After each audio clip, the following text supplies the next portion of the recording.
Hello and welcome into Pat's Latest. I'm your host Mike Gambardella, and still riding high after a big-time 42-13 win over the Carolina Panthers. The fortunes of the Patriots look pretty strong, but the Buffalo Bills coming up in a prime-time Sunday night football matchup will prove a lot for where this team is currently at based upon the outcome of that game and how they match up against the favorites in the AFC East. Before we get to that, we have a lot to look at, including the stats that are being put up by Drake Maye that are putting him in some impressive company. Stefon Diggs has some interesting comments about his place in the offense, the return of a defensive starter, and what the offensive line has meant for the fortunes of the Patriots. The Red Sox just got a huge win in New York, so it's all things New England and all things Boston. So make sure you go down and subscribe for the channel. Get in the comments, let us know what you think about Drake Maye and where he is heading amongst the NFL best. What do you think of Stefon Diggs coming off his first 100-yard game in 22 games? The return of that defensive starter that we talk about, and the offensive line. Give us all your thoughts and more in the comments, and we'll be sure to answer any questions that you have on upcoming episodes. Also, make sure to go down, give us that like, and go back and check out our old ones after this. We start by looking at Drake Maye. And he has been absolutely sensational. Obviously, had the tough go in the previous game, but he has now completed at least 75% of his passes and thrown two passing touchdowns in 3 straight games. This puts him in some very rare company. This is not an outlandish stat, but it puts him in the company of guys like Peyton Manning, Aaron Rodgers, Kurt Warner, who are guys that have reached those marks in 3 straight games, and they obviously all went on to win MVP honors. There has been one quarterback that has done it in 4 straight games, and yes, it is Tom Brady. The time he did that, well, that was in 2007, and if you remember correctly, the Patriots went 16-0 that season. Now, obviously, Josh McDaniels is having a lot of fun having someone like Drake Maye at his disposal. And if he can stay consistent and have that strong line in front of him, as we've talked about and what we'll get to later, it really sets up Maye to do what can be only described as nearly impossible. Add to that, it's not just him as a pocket passer, because Drake Maye is just the third quarterback in NFL history to have a 135 passer rating, a passing touchdown, and a rushing touchdown in multiple games this season. Yes, you heard that right. Third quarterback in NFL history, run one, throw one, and a 135 rating. Care to guess the other two that join him on that list? Yes, Lamar Jackson. That's probably the easy one. The other, just about as easy these days because it is reigning MVP and the guy that Drake Maye and the Patriots will square off against on Sunday in Josh Allen. It is very early to start heaping all of this praise on Drake Maye, but everything he has done has lived up to top billing, including seeing several media pundits say he is the top quarterback, at least performance-wise, of anyone taken in the first round last year.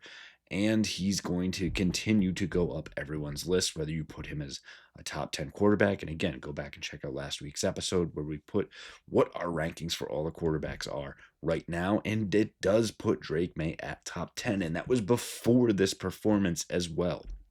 So again, the sky's the limit for Drake Maye, but it will depend on the players around him. And that includes Stefon Diggs, who admitted after that win that he only has a 5 out of 10 comfortability rating in this offense. And it's something that is a little surprising and something that Mike Vrabel addressed on the Monday breakdown on the radio show. And he said, when he's asked about it, Vrabel said that maybe he should study more. 5 out of 10, he said. We need to get going. I have to talk to Steph today. I went to Ohio State. That's failing. And while the comments might stab a little bit up front, this is Mike Vrabel on the radio show being funny, and it kind of leans into Stefon Diggs kind of talking about being in a complex system more than anything else. This isn't, hey, I'm not reading the playbook. Hey, I'm worrying about other things, or I'm trying to focus on rehab. This is Steph being honest and saying, look, yeah, I broke that streak 22 straight games without a 100-yard receiving game. I have that, and I still have a ways to go.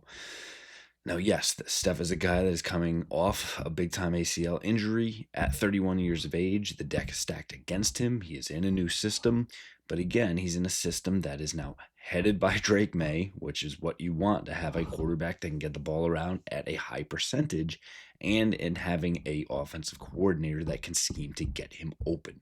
The big change for the Patriots was Pop Douglas sliding down to the number 5 wide receiver instead of the number 3 or 4, giving that slot spot to Stefon Diggs, which is opening up a lot.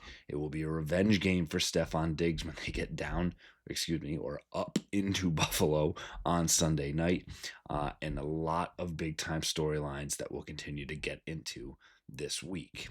On the opposite side of the ball, it could be a return for another defensive starter for the Patriots that just got Christian Gonzalez back last week and obviously made a huge difference, especially going up against someone like Tet McMillan, which has already been a big time regarded rookie and one that we campaigned hard for the Patriots to take.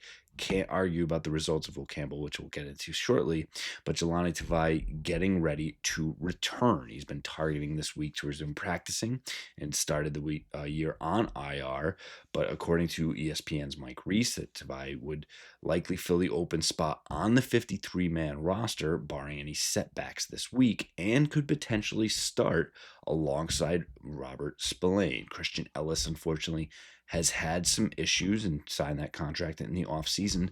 Jack Gibbons has stepped into that role and has done well to stabilize that defense, and they've played much better with him out on the field. But again, Gibbons was signed as a backup linebacker and playing in different systems. And while Reese will surmise that Tavai could get that role back, the question about what his fit in this scheme is worthwhile. Now, can Robert Spillane do enough by running around, racking up tackles in coverage and letting Tavai be what he is in that thumper, coming up in the middle, really stacking and stuffing the line and getting after things? Sure. In the scenarios where they have to put him in coverage, is that a bit of a question mark? Also, yes. So while I think the return of Tavai is a good thing, there is some questions still to be answered about where his fit in this system is. And while it would be great to see him returning from injury and get out there, there still needs to be a close eye on what he's able to do once he does return to the field. And finally, Will Campbell has lived up to top billing and has been one of the top rookies in the NFL this season and offensive lineman this season. Last week, missing a starting left guard, and yes, another rookie next to him as well, in Wilson coming out in the third round as well. Ben Brown stepping into that spot and playing just as well. And it really has been Will Campbell anchoring that left side. There's been tons of metrics that show, he has been one of the top 5 left tackles, offensive linemen, whatever you want to state it as, and letting Morgan Moses and Mike Onwenu worry about the right side and they anchoring the left, no matter who's to his right. But the Patriots offensive line now ranks 4th in PFF's pass blocking efficiency, and Campbell has just been a downright mauler. He has protected that blind side, going last week against the Panthers, no pressures, no sacks, no penalties. That's exactly what you wanted to see. A clean game is the best game an offensive lineman can put together in the NFL.